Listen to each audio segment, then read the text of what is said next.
doom loop in Portland, Oregon continues. A really popular, well-known skyscraper, one of the tallest buildings in Portland, is on the market. And experts think it's going to sell at about an 84% discount from just a few years ago. Let's get into it. Here we go. Some podcasts have more exciting video and whatnot.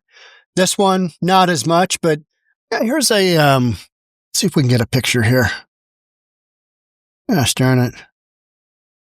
This is Big Pink right here. That's what Big Pink looks like. It's a big building. It's a huge building. They're thinking this is going to sell for $60 a square foot or about $69 million. And we know there was an evaluation that we're going to talk about here shortly at $440 million. A massive drop in liberal-run Portland. Is this because of the Antifa riots? Is this because of the Summer of Love?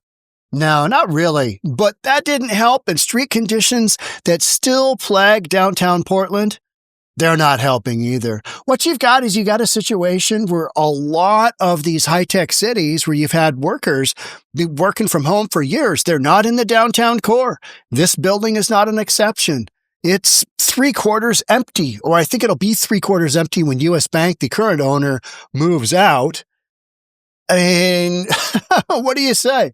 The commercial real estate market is just taking massive hit after massive hit after massive hit. Normally what would happen in a more stable market is owners would be able to refinance their way out, but interest rates moved up and property values dropped, creating this situation where if you bought years ago or have a loan based on valuations not that many years ago, you're hosed. You are hosed. A skyscraper in Portland, Oregon, once valued at $440 million on the block and expected to trade at an 84% discount. We had one in San Francisco the other day. It was like 90% discount. I mean, huge numbers. A partnership between U.S. Bank, UBS Asset Management, and Unico Properties is coordinating with its current lender, PGIM Real Estate, on the sale of the 1.2 million square foot U.S. Bank Tower known as Big Pink. It's in the city's north central business district, which has just been cored out. There's, I'm told there's basically nobody hanging out there. And you've got downtown core of Seattle, same thing. San Francisco, same thing. LA, same thing. You had that whole work from home deal, and then you had street conditions in your downtown core just go absolutely sideways. And by that, I mean down, because the CDC said, let homeless people live wherever. Don't sweep their camps because we don't want to spread the Rona around. And the downtown cores just got absolutely destroyed, and they haven't come back. So now all of these businesses that would normally have employees there have said, I don't think we're going to go back there anymore. We're not going to be there. And all the ancillary businesses, they're not there either because they don't have enough walk-around traffic to make a go of it. The sales campaign is touting the offering as an opportunity to scoop up Portland's most iconic asset at an unprecedented basis. Totally agree. Somebody will make a ton of money throughout this period moving forward. It takes a bunch of guts, right? It just does. You got to step out there and do it. And in this market and with the vacancy factors the way they are, interest rates the way they are, I mean, it's just not an easy deal. With bids expected to hit around $60 a square foot, $60 a square foot, $69 million. Massive discount. Occupancy is set to drop to 24%. So 3/4 of the building, it is not occupied after U.S. Bank completes a planned exit this year. And the pitch is that a buyer would reposition the tower to capitalize on an anticipated recovery in Portland. All right, I don't question that. What I question is, when's that going to be? When's that going to be? Now, you've got a mayor in Portland now who's working on some public safety issues. But the problem is, if you've got constituents in Portland that still think that defunding the police is a good thing. They think that Black Lives Matter is still something that we should be working towards. Yeah, that's not going to help. These people they're getting a big injection of reality.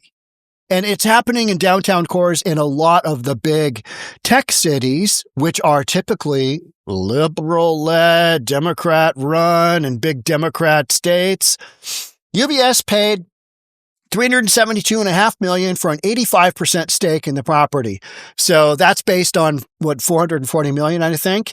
And that was 2015, a handful of years before the absolute peak, which was 2019. So call it $375 million in 2015. And what ranks as the second largest office trade ever in Portland, according to Green Street's sales comps database. And Seattle-based Unico already was part of the ownership and stayed on as the operating partner with a minority stake, that 15% stake or whatever it was. It was less than 85. Both owners, however, have lost their equity as the pandemic and the aftermath pummeled the office sector nationwide, with Portland particularly hard hit.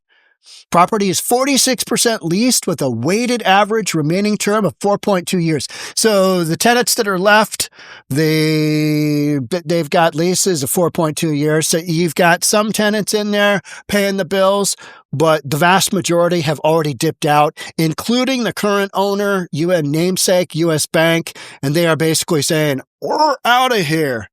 The USB Unico venture almost had scored. Get this one here. This is a good Lord. If we only closed a couple of months earlier, if you're a real estate person, this is some wild stuff here. The almost scored a buzzer beating exit. Brookfield had agreed to pay $480 million or $417 a square foot. Big drop from our current 60 that they're estimating it's going to sell at, right? For the property in early 2020 when it was still stabilized. So 480 in 2020, in early 2020.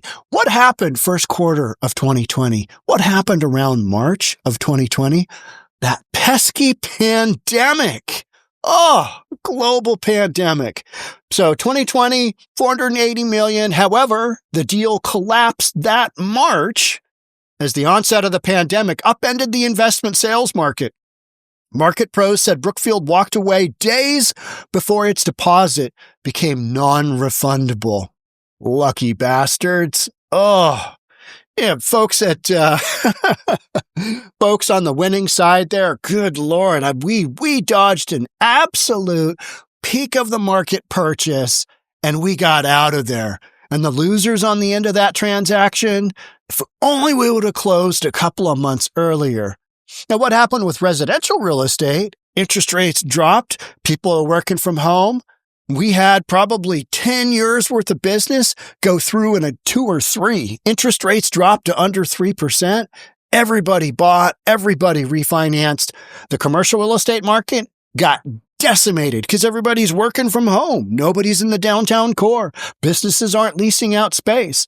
It was said that we're all going to work from home forever. Well, that didn't really work out because so much of our tax base is a reflection of our downtown cores, our downtown big office buildings. This being one of those. What is the excise tax, sales tax on 69 million versus 440 million?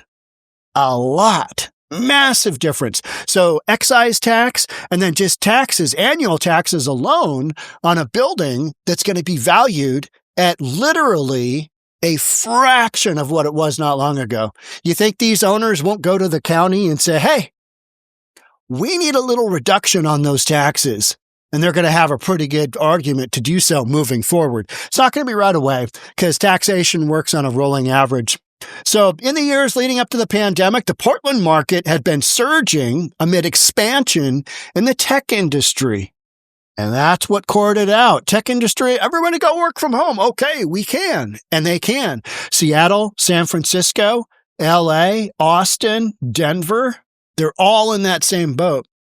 So technology industry and spillover demand from San Fran and Seattle. Hey, we need to be in the market. We need to be in the Pacific Northwest market. Seattle and San Fran are really expensive. Where do we go? Let's go to Portland, Oregon. It's lovely. You got the Columbia River right there. You got the Willamette River. I mean, lots of beer. You got strip clubs that are second to none. I always bring that up because it's a funny stat. I believe it's true. I never stepped foot in one in Portland, but from what I understand, good stuff. But deal activity began to sink sharply in 2021.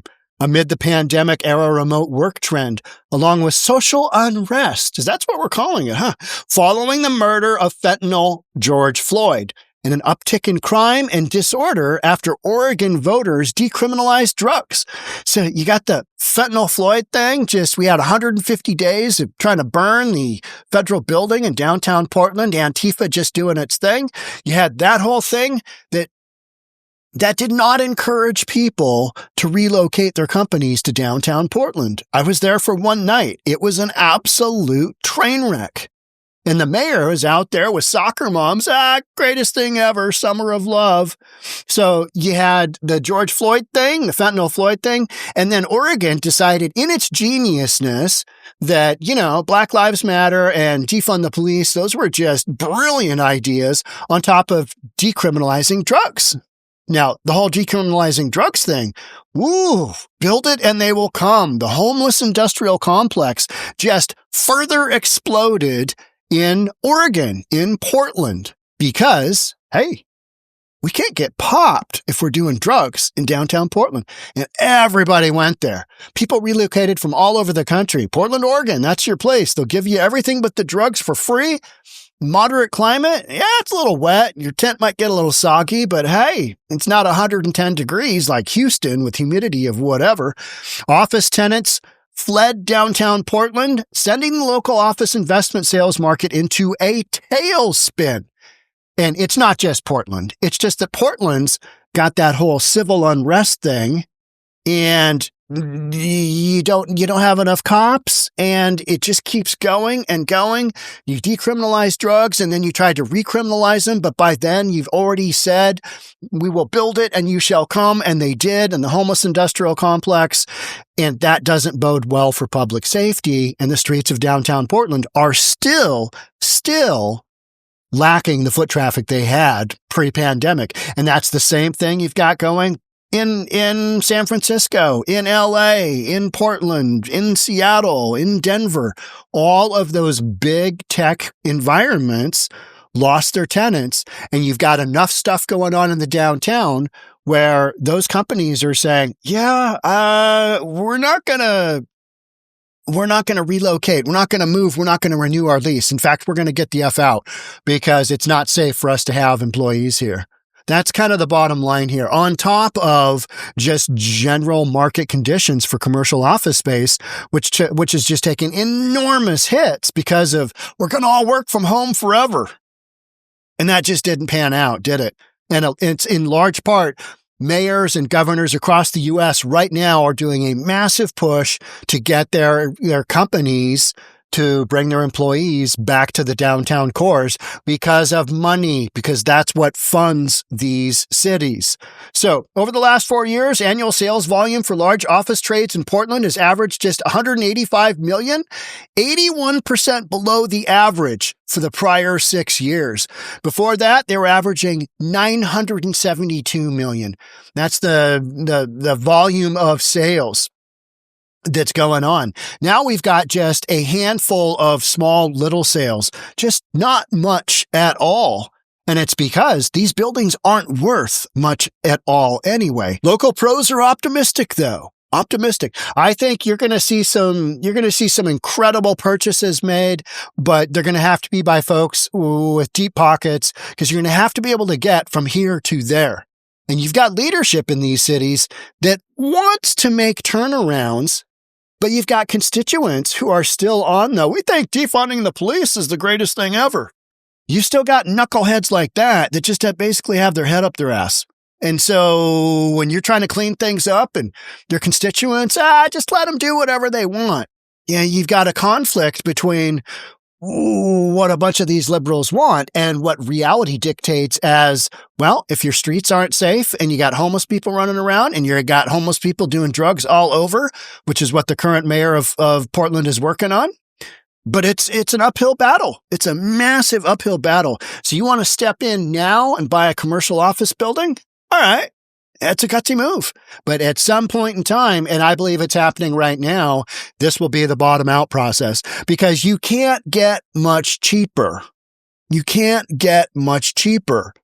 you can only drop so much. And even with 24% occupancy in this building, you're going to be able to make payments of 70 million, whatever. I have no idea what the rent structure is like in Big Pink, but it's probably not great. It's probably just like the rest of Oregon. It's decimated, but you've got some income coming through.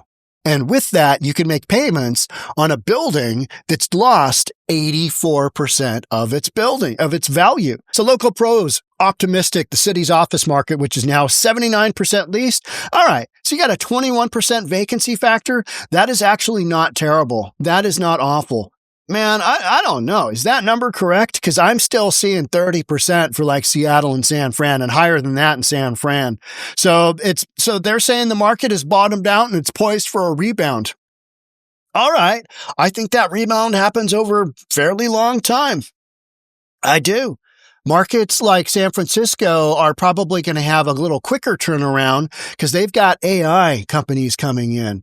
And where all that stuff happens, it happens in that area, San Jose and then San Francisco. I mean, you've got some big industry that's about ready to change. So the experts thinking there's going to be a rebound, they point to recent policy changes, including a partial state reversal on drug decriminalization. All right. Okay. Yeah, I hear you. And the election of Mayor Keith Wilson, a business leader whose campaign focused on tackling homelessness, crime, and quality of life issues in the city. The problem is you've already got a market that is absolutely decimated, and it's going to take a long time, and it's going to take an enormous effort to go from drugs are great, we'll give you everything you need but the drugs themselves, and you can live wherever you want in a tent. It's going to be great. We're going to decriminalize, we're just going to make it a free-for-all. And that's what Portland did, because that's what progressives want, is just an absolute free-for-all. And they've got it. Turning that around, that's a tough sell. That's a tough sell, because you got to start throwing some people in jail. You got to start taking some folks that are intense, and you got to involuntarily commit them to mental institutions. You got to get them into treatment. You got to get them into detox. You got to get them squared away. That ain't happening. We're not doing that. This is Portland, Oregon, remember? So this concept of markets turning around, well, yes, but that rebound, don't expect that rebound to just be boo. You know what I mean? It's not going to be a rocket taking off. So, and then the article kind of goes into a bunch of the improvements that it could make, including a portion of the building to apartments, transforming the plaza structure into an entertainment venue. You got an observation deck on the top floors. You get to put in an amenity center. Nah, you got to stabilize. You got to stabilize that market first before you put any more money in. I mean, you're going to be able to rent that out at some point down the road. So if your numbers make sense on an acquisition, that is what the main key to a lot of this is having these buildings, for lack of a better word, go TU. Get sold for a massive, massive discount. And that's a reset. That's the reset we are seeing happen across the country. Big Pink? Big Pink? I mean, it's not a shocker when you got 3/4 of the building vacant and you got debt structure like that. Yeah. And Big Pink isn't the only one in Portland. You've got a bunch of buildings. Big Pink was the second major office building to go up for sale in the past day. We've known Big Pink was going to go up for a while, but it just it went on the market. And you are seeing this simultaneously happen in a slew of big downtown cores, because it's been a handful of years. People don't have the tenant occupancy. They've run through reserves, and moving forward, there's no real hope that there's going to be a quick turnaround. Their debt structure is such that they can't refinance with the interest rates where they are and those values dropping. You got people selling. You've got like the Westfield Mall in San Francisco. Owners, Westfield absolutely ditched out. This is no different. And a lot of that had to do with street conditions, meaning local politicians, meaning policy dictated that, you let the homeless guy run around whacked out of his mind on fentanyl with a sword, no shirt, no shoes. What could go wrong? This kind of stuff is what goes wrong. And people don't want to admit that. Oh, Sean, you're overblowing it. No, I'm not. This is reality. This is reasonable news, and we are news for reasonable people. With that, I hope you find it in your heart to subscribe, hit that notification bell, hit the like button. What about that? Let's do that. Thanks in advance. I'll catch up with you in the next one. Bye for now.